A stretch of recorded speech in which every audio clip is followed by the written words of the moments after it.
लीजिए मैं फिर से बता देता हूं जो मैंने अभी लिखा। इसके लिए मैंने यही बताया कि इल्तुतमिश की मृत्यु के बाद तुर्क सरदारों ने रुकनुद्दीन फिरोज शाह, जो उसके बड़े बेटे थे और रजिया के भाई थे, उन्हें सुल्तान बना दिया। मैंने यहाँ लिखा है इल्तुतमिश के बाद उनके द्वारा घोषित उत्तराधिकारी रजिया को सुल्तान न बनाकर तुर्क सरदारों ने रुकनुद्दीन फिरोज शाह को सुल्तान बना दिया। ठीक, इस सुल्तान के समय इनकी माता शाह तुर्कान का शासन पर वर्चस्व स्थापित हो गया। इस महिला की क्रूरता के कारण बगावत हो गई। ठीक है, महिला बड़ी क्रूर थी शाह तुर्कान, इसकी क्रूरता के कारण बगावत हो गई और इसी समय का लाभ लिया रजिया ने। इस अवसर पर रजिया ने लाल वस्त्र पहनकर दिल्ली की सड़कों पर मार्च किया तथा जनता से न्याय की गुहार की, अतः जनता ने इस बार निर्णय लेते हुए रजिया को सुल्तान बना दिया। ठीक, रजिया को सुल्तान दिल्ली की जनता ने बनाया था, तुर्क सरदारों ने नहीं। मैं यहां नोट के रूप में लिख दे रहा हूं। नोट के रूप में आप यह जान लीजिएगा कि उस समय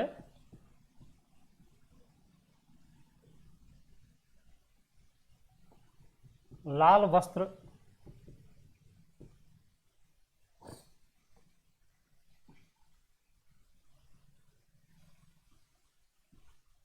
न्याय की मांग का प्रतीक था।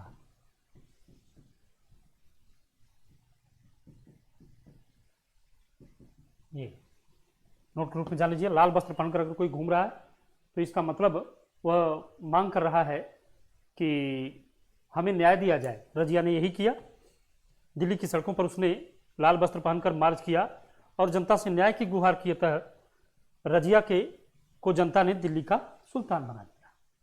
अब तो ठीक, यानी उसी वर्ष 1236 में ही शाह रुकनुद्दीन फिरोज शाह की सत्ता का अंत हो गया। 1236 में ही इनकी सत्ता का अंत हो गया और अंततः रजिया सुल्तान बनी। आप यहां लिख सकते हैं रजिया सुल्तान, और इनका शासनकाल 1236 से 1240 तक रजिया सुल्तान का शासनकाल है। ठीक, रजिया सुल्तान का शासनकाल 1236 से 1240। आप लोग ये जान लें, रजिया सुल्तान बन गई तो सुल्तान बनने के बाद रजिया ने स्त्रियोचित वस्त्र त्याग कर कुबा और कुलाह अर्थात शाही लबादा यानी कोट और शाही पगड़ी पहनकर बिना पर्दा किए तलवार लेकर राज दरबार में बैठती थी, दीवाने आम में बैठती थी। ठीक है, इससे तुर्क सरदार थोड़ा रुष्ट रहते थे। वे स्त्री के लिए पर्दा नसीन होना ही पसंद करते थे और रजिया पर्दा नसीन न होकर बिल्कुल पर्दा त्याग कर कुबा और कुलाह यानी शाही लबादा, शाही तलवार और शाही पगड़ी पहनकर दरबार आम में बैठती थी। इसलिए ये तुर्क सरदारों को नागवार गुजरती थी। ये भी ध्यान दीजिएगा कि रजिया ने अपने पद को मजबूत बनाने के लिए विश्वसनीय तुर्क सरदारों को बड़े बड़े पद बांटना शुरू कर दिया। जैसे रजिया ने कुछ ऐसे लोगों को पद देना शुरू किया जो बड़े महत्वपूर्ण पद हुआ करते थे, जैसे निजामुल मुल्क जुनैदी। निजामुल मुल्क जुनैदी को रजिया ने वजीर बना दिया, वजीर। इसी तरह से एजुद्दीन सलारी, ताजुद्दीन फिरोज जैसे लोगों को साम्राज्य के बड़े बड़े पद दिए, बड़े बड़े पद दिए। ऐसे में कहा जाता है रजिया ने अपने एक तुर्क सरदार को भटिंडा का शासन सौंपा।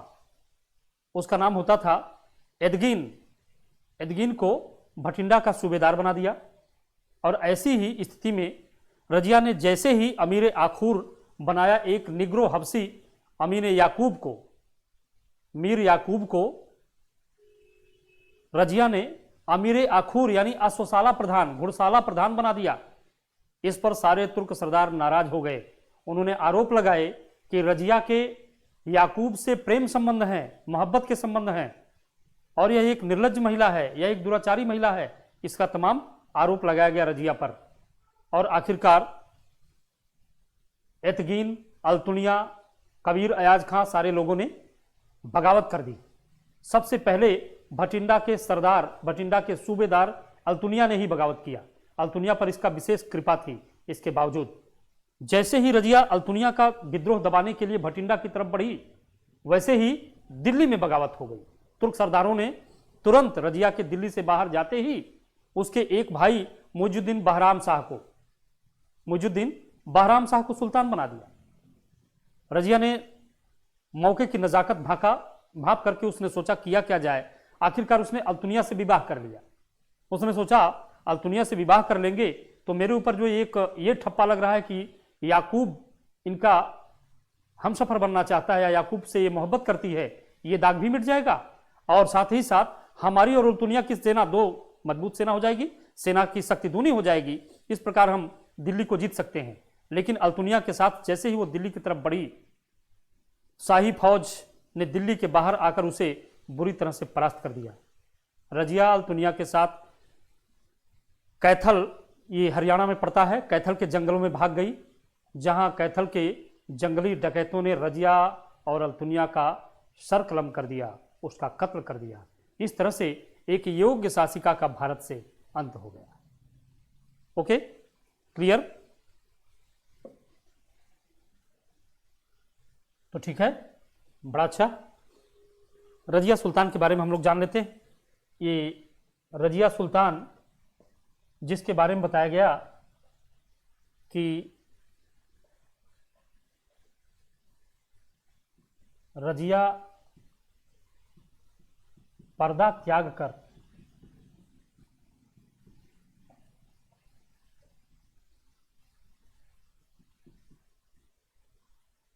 शाही पोशाक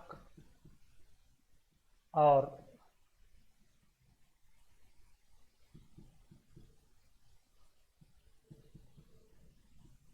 शाही पगड़ी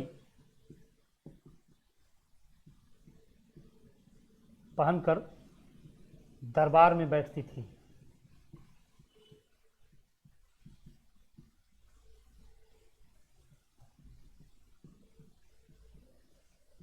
ठीक,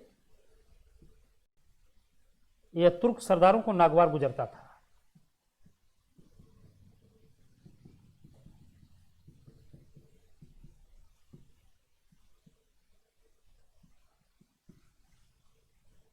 एक तो ये हो गया, ध्यान रहे। अगला, रजिया ने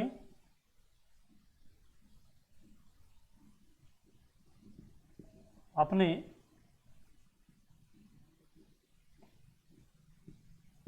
वफादार सरदारों को प्रमुख पद सौंपे, जैसे अल्तुनिया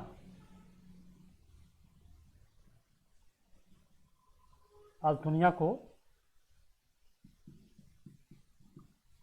भटिंडा का सूबेदार बनाया।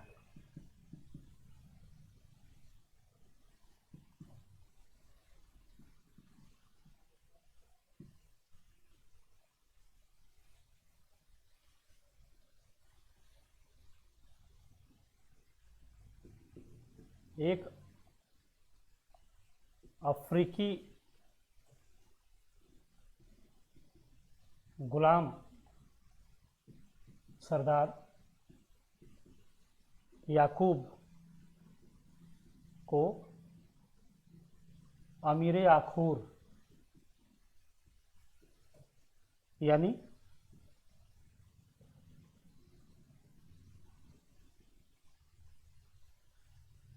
घुड़साला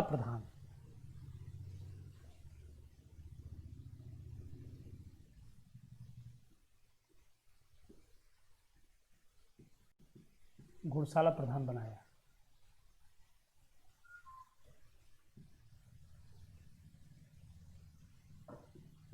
अतः तुर्क सरदारों ने विरोध कर दिया।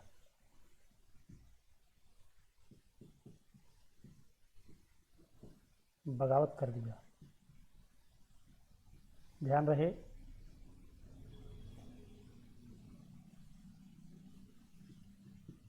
रजिया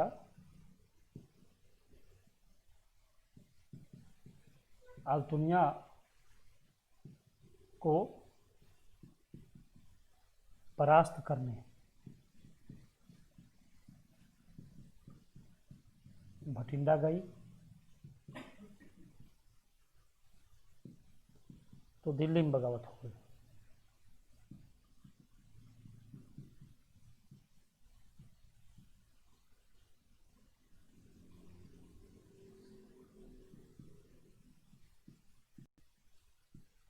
रजिया के भाई बहराम शाह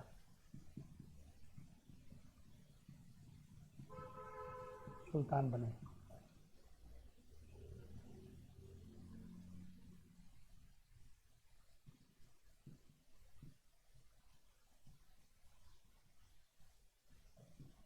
रजिया ने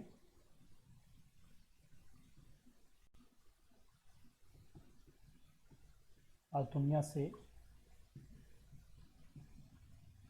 निकाह कर दिल्ली की तरफ बढ़ी, किंतु परास्त हुई।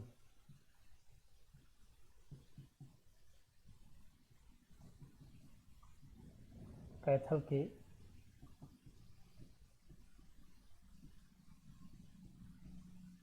जंगली डकैतों ने उसकी हत्या कर दी।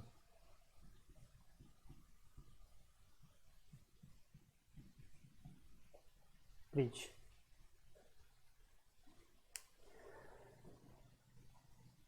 आप लोग इसे नोट कर लें। इसे नोट कर लेंगे तो आप रजिया सुल्तान के बारे में जान जाएंगे। बीच के छोटे मोटे शासक बहुत ही कम हैं। इसके बाद आते हैं बलबन। तो फिर पहले आप इसे नोट करें, जिसे हमने अभी आपको थोड़ी देर पहले बताया कि रजिया के न्याय की गुहार के बाद सुल्तान उसे बना तो दिया गया, लेकिन स्त्री होने का उसका सबसे बड़ा अभिशाप था। पर्दा त्याग कर शाही पोशाक पहनकर, वो पगड़ी पहनकर दरबार आम में बैठती थी। ये तुर्क सरदारों को अच्छा नहीं लगता था। इसी कारण रजिया ने अपने वफादार सरदारों को कुछ पद सौंपे, जैसे अल्तुनिया को भटिंडा का सूबेदार बनाया।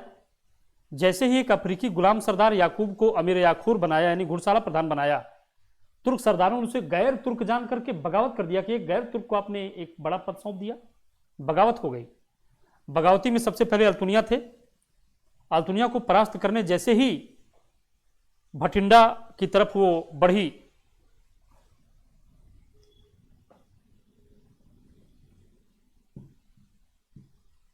जैसे ही वो भटिंडा की तरफ बढ़ी, दिल्ली में बगावत हो गई। तुर्क सरदारों ने उसके एक भाई बहराम शाह को सुल्तान बना दिया। रजिया उसे परास्त करने के लिए आगे तो बढ़ी।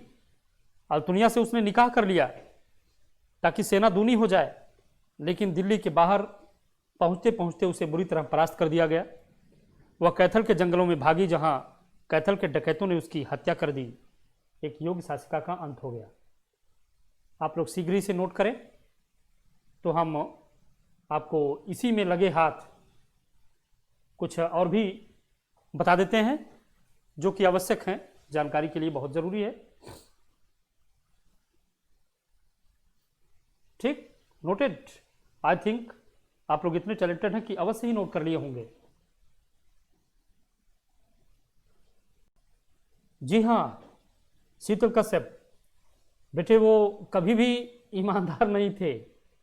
राज्य पाने की ऐसी होड़ लालसा लगी रहती थी कि ऐसा चलता था। विश्वास पात्र था ये अल्तुनिया उसका, लेकिन जैसे ही याकूब को पद दिया गया, अल्तुनिया से लेकर के सारे तुर्क सरदारों ने बगावत कर दी कि आपने गैर तुर्क को कैसे एक बड़ा पद दे दिया। सब बगावत कर दिए। आखिरकार परिणाम समाप्त ही हो गई वो। हम इसे मिटा देते हैं और अगला हम इसमें बता देते हैं कि अंततः जैसे ही उसकी हत्या की गई, यानी उसे मार डाला गया। तो उसके मारने के बाद मुइजुद्दीन बहराम शाह, जो रजिया के ही भाई थे, उन्हें सुल्तान बनाया गया। अब वे कठपुतली सुल्तान थे। क्यों?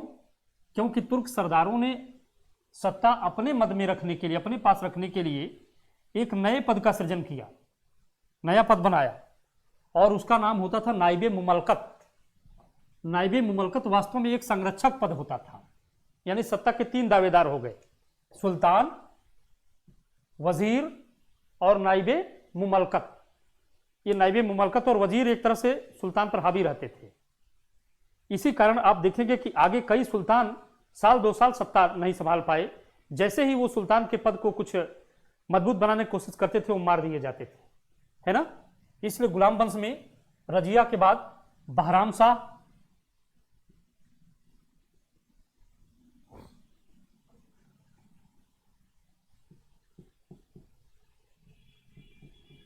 शाह, ये रजिया के बाद आए। इनकी सत्ता 1240 से 1242, ठीक, मुइजुद्दीन बहराम शाह की सत्ता। उसके बाद जान लीजिए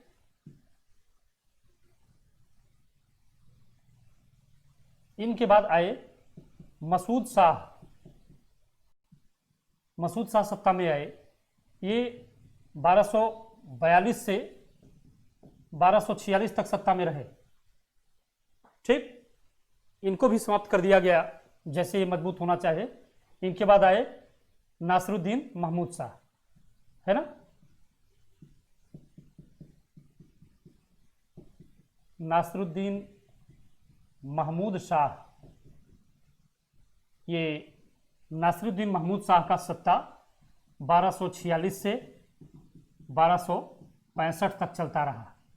ये बड़े ही शांतिप्रिय शासक थे, इसलिए इनके बारे में आप जान लें। एक शांतिप्रिय सुल्तान, है ना। यही टोपियां सिल करके ये टोपियां सिलकर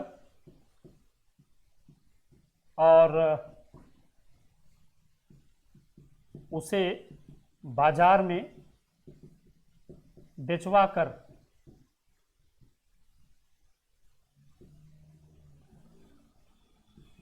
उसी आय से जीविका चलाते थे, ठीक। अगला जान लीजिए, इन्हीं के समय बलबन का एक शक्ति के रूप में उदय हुआ।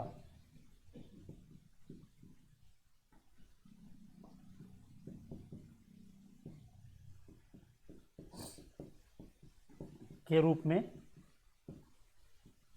उदय हुआ, ठीक। और जान लीजिए कि 1265 में इनकी मृत्यु के बाद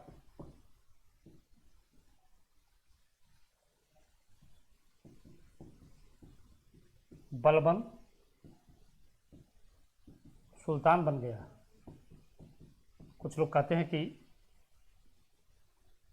ये सुल्तान इनकी बलबन ने ही हत्या करवाई। इसमें नोट जान लीजिएगा कि यह सुल्तान बलबन के दामाद थे, यानी जब बलबन इनके नज़दीक आया तो अपनी पुत्री का इनसे विवाह कर दिया ताकि हमारे रिश्तेदार हो जाएं, हम पर ज़्यादा विश्वास करें। और फिर रिश्तेदार ज़्यादा विश्वास तो करने भी लगे, सुल्तान का ये ससुर हो गया, तो इस नाते वो करीब हो गया उनके और एक दिन उनकी हत्या करवा दी। इस प्रकार से बलबन साम्राज्य का शासक बन बैठा, ठीक। अब यानी आपके लिए अगले शासक रूप में नासिरुद्दीन महमूद शाह के बाद अगला शासक जो आता है वो है बलबन, ठीक। बलबन का समय 1265 से 1287 तक है।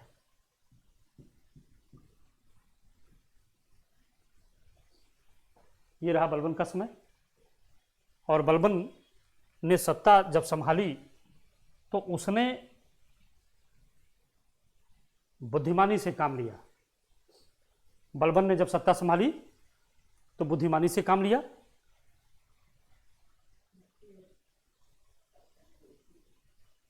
एसटी है 5.5 है ना उतना।